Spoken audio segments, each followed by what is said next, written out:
Sir जैसे कि गर्मियां आने वाली हैं और आजकल बहुत ज़्यादा लोगों को बुखार भी हो रहा है, खांसी सर्दी जुकाम, और गर्मियों में भी कोई नई नई बीमारियां आनी शुरू हो जाती हैं। तो आज इस चैनल के माध्यम से मैं अपने दर्शकों को ये बताना चाहता हूं कि किस तरह से गर्मियों की होने वाली बीमारियों से अपना बचाव घर में ही किया जा सके ताकि हॉस्पिटल जाने की जरूरत ना पड़े। तो क्या ये संभव है कि गर्मी की हर बीमारी की समस्या आप घर पे बैठे बैठे सॉल्व कर सकते हैं? देखिए, आप दो सवाल आपने पूछे यहाँ पे। एक्चुअली एक सवाल के अंदर ही दो सवाल, ताकि हॉस्पिटल जाना ना पड़े। देखिए, हॉस्पिटल में कोई भगवान नहीं बैठा है जो आपका इलाज कर देगा। और जो भी गर्मियों से जुड़ी बीमारियां हैं वो किसी भी दवाई की डेफिशिएंसी से नहीं है। किसी भी दवाई की कमी से कोई बीमारी नहीं हुई। अगर तो दवाई की कमी से बीमारी नहीं हुई है तो दवाई के डालने से बीमारी खत्म नहीं होगी। पहली बात तो ये दिमाग में बिठा लें अच्छी तरह से, आप ठीक हैं या बीमार पड़े, लेकिन हॉस्पिटल जाके कोई सोल्यूशन मिलने नहीं लगा। ठीक है, तो जो गर्मियों की बीमारी है वो सिर्फ दो कारणों से है। उन दो कारणों को आपको एड्रेस करना पड़ेगा। एक तो न्यूट्रिशनल इम्बैलेंस और दूसरा डिहाइड्रेशन। तो ये दोनों चीजों का जवाब बड़ा सिंपल है। दोनों चीजों में ये कि डिहाइड्रेशन के लिए आपको हाइड्रेशन करना है, पानी पीना। आजकल तो पानी में भी मिलावट है, वो भी प्योर नहीं आ रहा, ठीक है ना। और न्यूट्रिशन बैलेंस के लिए आपको फलों का सेवन करना है, खासतौर पे ऐसे फल जो विटामिन सी जिसमें होते हैं। ऐसा नहीं कि हमें सिर्फ विटामिन सी की जरूरत है, लेकिन अगर विटामिन सी ज्यादा है तो बाकी मिनरल भी एक प्रोपोर्शनल एरिया में अमाउंट में होता ही है। तो आप एक नोटिस कर लीजिए कि जैसे हम करते हैं अपने डीआईपी डाइट में कि 12 बजे तक हम सिर्फ फल खाते हैं, तो आप क्या कर रहे हैं 12 बजे तक आपने अपने बॉडी को न्यूट्रिशन दे दिया जो न्यूट्रिशन चाहिए। और क्योंकि आप फल खा रहे हैं तो आप 80% 90% उसमें पानी होता है। तो एक्चुअली आप मिनरल वाटर पी रहे हैं। आप फल खा रहे हैं तो आप न्यूट्रिशन दे रहे हैं बॉडी को, मिनरल विटामिन, और आप मिनरल वाटर पी रहे हैं। पानी जब केला खा रहे हैं, आम खा रहे हैं, तरबूज खा रहे हैं, खरबूज खा रहे हैं, तो आप पानी पी रहे हैं। एक्चुअली आप देखेंगे आपकी प्यास नहीं रहेगी। तो अब अगर आप अपने बॉडी वेट के अनुसार, जैसे हम डीआईपी डाइट में बताते हैं, 700-800 ग्राम 1 किलो फल 12 बजे तक खा लें, तो ये दोनों चीजों को एड्रेस कर लेंगे आप। तो आपको चिंता ही करने की जरूरत नहीं है कि ये गर्मी कितनी आ गई। गर्मी आने दीजिए, गर्मी कितना भी आए आपका बॉडी अकॉर्डिंगली अडेप्ट कर लेगा। जैसे जैसे लू लगती है और लू लगने में चक्कर आते हैं, बेहोशी होती है, वीकनेस महसूस होती है, तो उसमें भी डीआईपी डाइट के अलावा क्या कुछ और भी जरूरत पड़ती है लेने की? वो आप अपने पास रखिए दवाई। उसकी दवाई क्या है? नींबू है, जिसका सेवन जरूर करना, जो नॉर्मली हम नहीं करते। कि आपने पानी लिया 1 गिलास, उसमें एक नींबू निचोड़ दिया अच्छी तरह से, कुछ नहीं मिला है, नमक चीनी, और पी लिया। तो जब भी आपको लगे इस तरह का, तो नींबू आप रखिए, सस्ते में आता है, छोटे जगह में आ जाता है। लगे, या दिन में आप नियम ही बना लीजिए, दिन में दोपहर को एक बार एक निचोड़ लिया, या फिर एक संतरा रखिए, 2 संतरा रखिए, वो दिन में 1-2 बार खा लिया बिसाइड बाकी डाइट जो है, राइट। या फिर 3-4 टमाटर खा लिया, ऐसे बातचीत करते हुए 2-4 टमाटर, वो दवाई है एक्चुअली, राइट। तो 4 टमाटर खाइए या 2 संतरे खाइए, या एक या 2 नींबू निचोड़ लीजिए। ये अपने लाइफस्टाइल में इस गर्मी के मौसम में डाल ही लीजिए कि ये तो मुझे करना ही करना है हर पल। और ये दवाई की तरह जेब में, बैग में रखिए। आपके आसपास भी किसी को फ्लू लग गया, इमीडिएटली उसको बिठाया और आपने ठंडे पानी में, बहुत ठंडा नहीं, ठंडे पानी में आपने नींबू निचोड़ कर दिया, और एकदम से नहीं, धीरे धीरे उसने पी लिया, तो बात ही खत्म। तो सर नींबू कितने गिलास पी सकते हैं एक दिन में? जितने गिलास मर्जी पी सकते हैं। अच्छा, उससे कोई दिक्कत नहीं, लॉस नहीं है। अब 10 गिलास पीजिए, 10 नींबू हो गए, 10 गिलास तो अच्छा ही है। ओके सर, जैसे आजकल के मौसम में ना फूड पॉइजनिंग भी बहुत होती है। जैसे कटे हुए हमने फल रख दिए, या सपोज हमने पपीता लिया, थोड़ा रख दिया कटा हुआ, तो फूड पॉइजनिंग बहुत होती है। तो अचानक किसी को अगर फूड पॉइजनिंग हो जाए तब उसे क्या करना चाहिए? फूड पॉइजनिंग हो जाए तो खाना पीना बंद कर देना चाहिए। खाना पीना, पानी पी सकते हैं, या कोकोनट वाटर पी सकते हैं, और कुछ और नहीं पीना है। फ्रूट जूस, वेजिटेबल जूस सब बंद, खाना ही बंद। तो होता क्या है कि तब लूज मोशन हो जाएगा, वॉमिटिंग हो जाएगा, स्टमक एक हो जाएगा। तो इन सारी चीजों से ये इंडिकेशन है कि फूड पॉइजनिंग हो चुकी है। तो बॉडी क्या कर रहा है? सिस्टम को क्लीन कर रहा है। जो पॉइजन है बॉडी में उसको फेंक रहा है, वॉमिटिंग के रास्ते से फेंक रहा है, लूज मोशन के रास्ते से फेंक रहा है। पेट में जब दर्द हो रहा है यानी कि इन्फ्लेमेशन हो रहा है, यानी कि इम्यूनिटी लड़ाई कर रही है, तो यानी कि आपका काम बॉडी कर रही है। तो बॉडी को आपको सपोर्ट करना है। कैसे सपोर्ट करेंगे? जब आप खूब सारा पानी पीने लगेंगे तो वो फ्लश आउट करने में बॉडी को आसानी होगी। और याद रखिए, जब लूज मोशन होता है या वोमिटिंग होती है तो बॉडी डिहाइड्रेट होती है, यानी कि बॉडी से पानी की मात्रा कम होती जाती है। तो उसी स्पीड से बॉडी को पानी देना है। जब लूज मोशन होता है तो मिनरल भी बॉडी से चले जाने लगते हैं, तो उसी मात्रा से मिनरल देना है, लेकिन खाना पीना तो बंद है। तो कोकोनट वाटर पीजिए। जितनी बार लूज मोशन के लिए जाएंगे टॉयलेट में, मान लो, उतनी बार आप नारियल पानी पिएंगे। कितना? छोटा कप, करीब 200 ml पी लिया। दिन भर में 10 बार जा रहे हैं लूज मोशन, कोई दिक्कत नहीं है। लूज मोशन कोई बीमारी तो है नहीं, लूज मोशन तो आपके बॉडी का डिफेंस मैकेनिज्म है। तो 10 कप आपने कोकोनट वाटर पी लिया, जितना बॉडी ने लूज किया मिनरल्स एंड वाटर, उतना आपने रिप्लेनिश कर दिया। तो बस इतना ही करना है, एक दिन की बात है। लेकिन सर जैसे फूड पॉइजनिंग होती है, पेट में दर्द होता है और जलन सी होती है, बहुत ही वीकनेस महसूस होती है, तो एकदम से घबरा के लोग ना भागने लगते हैं हॉस्पिटल पे। तो क्या लूज मोशन से या लू लगने से या इस वजह से आदमी मर सकता है क्या?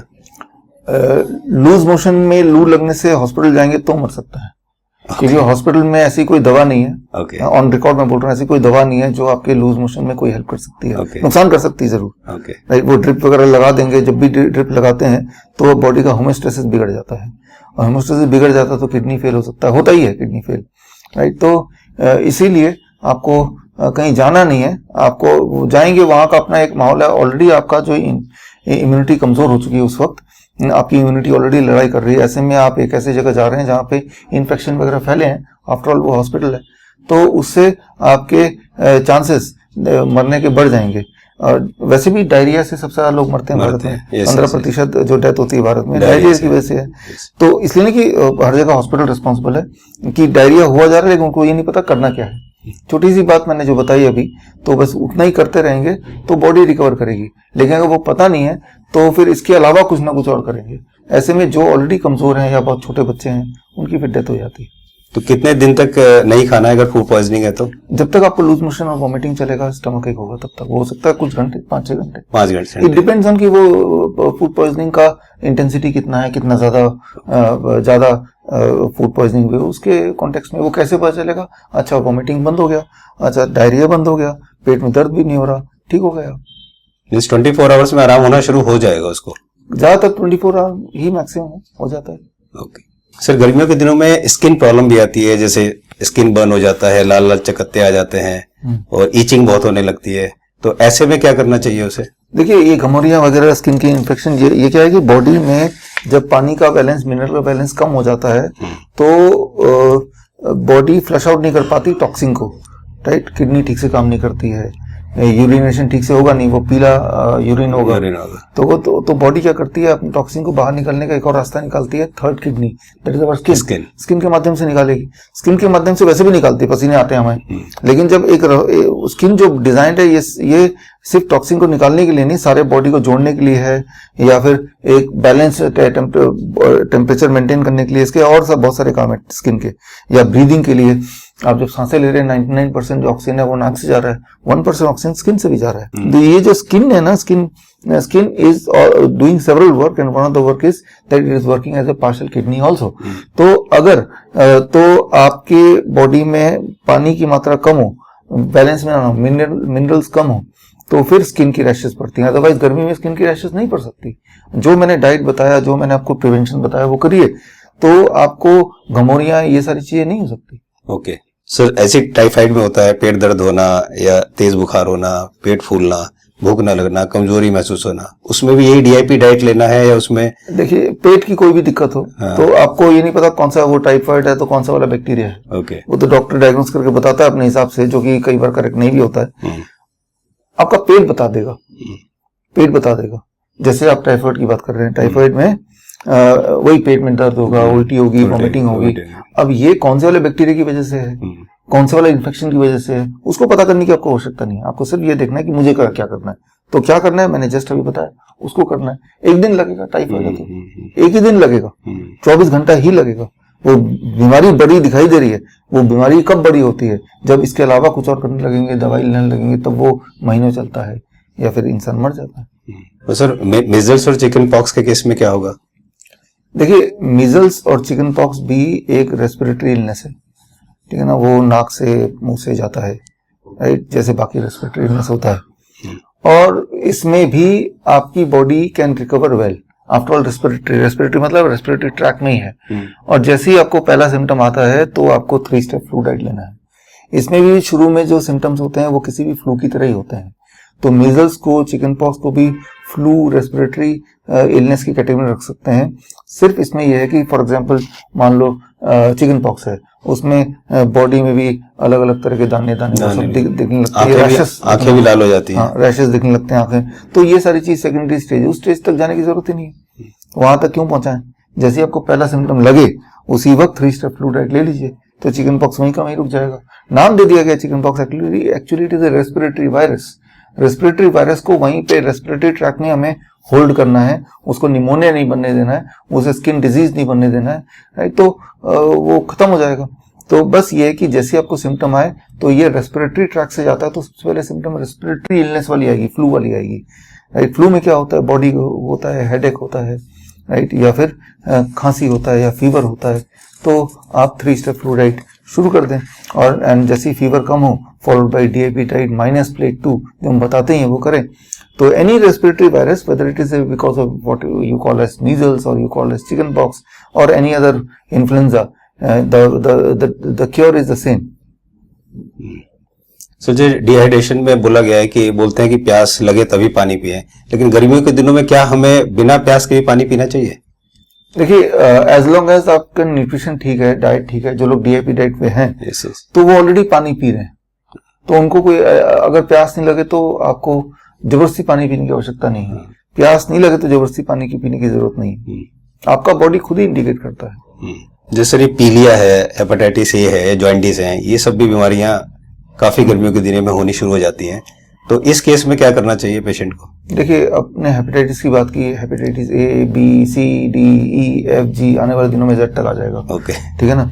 तो वो रह के नया एक हेपेटाइटिस करना है, नया ये सारी चीजें, virus, any virus for that matter, वो म्यूटेट करता है। ओके, अब म्यूटेट कर दिया, जिस तरह से गाड़ियों की वेरिएंट आती है, वैगनआर आ गया, फिर वो ऑल्टो था, उससे पहले मारुति 800 था, आगे जिमनी, पता नहीं कौन कौन से और मॉडल आने वाले हैं। है तो वो सब गाड़ी होंगे तो 4 ही पहिए, किसी के 5 पहिए तो होंगे नहीं, कोई हवाई आसमान में तो उड़ेगा नहीं, चलना उस सड़क में ही है, राइट। तो नए नए मॉडल आते हैं, पुराने मॉडल से इंसान बोर हो गया तो उसका नया मॉडल आ गया, पुराना मॉडल को डिस्कार्ड कर दिया। ठीक उसी तरह से वायरस में A B C D E F G ऐसा लगता है कि भाई बाप रे बाप, अलग अलग बीमारी आ गई, जबकि होती वो सेम है। हेपेटाइटिस मतलब हेपेटाइटिस यानी कि आइटिस, हेपेटा मतलब लिवर में आइटिस इन्फ्लेमेशन, लिवर में घाव, जिसे आप जॉन्टिस बोल रहे हैं, लिवर में दिक्कत, यानी कि आपकी जो लिवर है 2.5 किलो का लिवर होता है ना, वो 2.5 किलो का हाथ नहीं होता, 2.5 किलो का लिवर होता है ना। तो वो आपकी बॉडी की केमिकल फैक्ट्री है, और उस फैक्ट्री में अगर घाव आ गया, इन्फ्लेमेशन आ गया, वो ठीक से काम नहीं करेगी। ठीक से काम नहीं करेगी तो फिर उससे जो बीमारियां आती हैं, that is called hepatitis, that is called jaundice, that is called पीलिया। तो ये सारी चीजें हैं। तो उसको हम बोलते हैं कि ये जो पीलिया हुआ है आपको, वो उस वाले हेपेटाइटिस बी की वजह से हुआ, फॉर एग्जांपल। तो it doesn't fit like that, वो बोल तो देंगे वो, क्योंकि उनको पूछने वाला कोई नहीं है, राइट। क्योंकि उसने चेक किया हेपेटाइटिस बी का, तो वो पॉजिटिव निकला, तो वो हेपेटाइटिस बी रिस्पॉन्सिबल है। वो हेपेटाइटिस ए से लेकर जी तक चेक करो, मेरे ही चेक करो तो मेरा भी हो सकता है। सारे हर इंसान के बॉडी में वो उस तरह के वायरस होते ही होते हैं। ऐसा कोई इंसान नहीं कोई दुनिया में जिसके बॉडी में हेपेटाइटिस ए या फिर बी या फिर सी या फिर डी या जो आने वाला है, जिसको अभी इंसान ने डायग्नोस करने की तक पहुंचा नहीं है, वो सब भी होंगे, और पहले भी थे, डायग्नोस होने से पहले भी। तो वो हमारे बॉडी के नॉर्मल रेजिडेंट हैं, जब तक कि उनका जो पॉपुलेशन है एक लेवल से ज्यादा ना बढ़ जाए। पॉपुलेशन कब बढ़ेगा? जब आपके बॉडी में मिनरल या न्यूट्रिशनल इम्बैलेंस आ जाएगा, जहां से हमने बात शुरू की थी। तो you do not get ill because of the deficiency of any medicine, you get ill because the mineral imbalance and nutritional imbalance. And if it is so, nutrition को बैलेंस कर दीजिए। अच्छा, कैसे बैलेंस करें?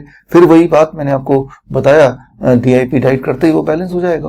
तो लिवर एक ऐसा organ है पूरे बॉडी में इकलौता जो छिपकली की पूंछ की तरह होता है। छिपकली का पूंछ काट दीजिए, कुछ दिन में दोबारा पूंछ बना देती है, ठीक है। तो लिवर तो इतनी जल्दी रिकवर करता है कि लिवर को आधा टुकड़ा करके बाहर फेंक दीजिए, कुछ दिन में आपका लिवर दोबारा ग्रो हो जाएगा। तो जो ऑर्गन अपने आप को पूरी तरह से रीग्रो कर सकता है, तो उस ऑर्गन के बारे में चिंता करने की आपको आवश्यकता नहीं है। सिर्फ उसको रीग्रो करने के लिए जो न्यूट्रिशन चाहिए, जो बिल्डिंग ब्लॉक्स चाहिए, वो आपको देना है, right. That is the right nutrition, the DIP diet. वो देंगे तो अपने आप वो ग्रो करेगा, जो कि घर बैठे आप कर सकते हैं, करते ही हैं लोग।